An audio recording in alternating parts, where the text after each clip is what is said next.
সেই শহীদদের পবিত্র আত্মার সাথে মশকরা করা বলে আমাদের কাছে মনে হচ্ছে। বাধ্য হয়ে তাদের যাওয়া লাগতেছে, মন থেকে তারা যাচ্ছেন না।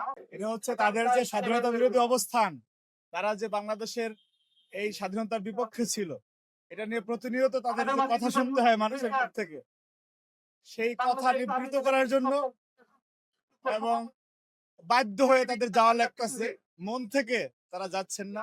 বাংলাদেশের স্বাধীনতা সার্বভৌমত্বকে তারা ওন করেন না। তাদের অন্য একটি দেশের প্রতি যে বিশেষ আকর্ষণ রয়েছে, সেটা তাদের আচার আচরণে প্রকাশিত হয়। এটা আছে না যে গ্রামে একটা কথা বলে যে মানে মানুষের মুখ বন্ধ করার জন্য তারা গিয়েছে এখানে। সুতরাং এটা বাংলাদেশের মহান স্বাধীনতা যুদ্ধে যারা শহীদ হয়েছে, সেই শহীদদের পবিত্র আত্মার সাথে মশকরা করা বলে আমাদের কাছে মনে হচ্ছে।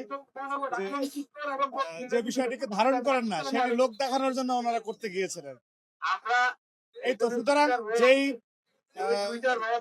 দেশের অঙ্কুরে ওনারা বিরোধিতা করেছেন, ওনারা যত বছরই রাজনীতি করেন না কেন, বাংলাদেশকে ওন করে, বাংলাদেশকে হৃদয়ে ধারণ করে কখনোই জামাত দেশে রাজনীতি করতে পারবে না।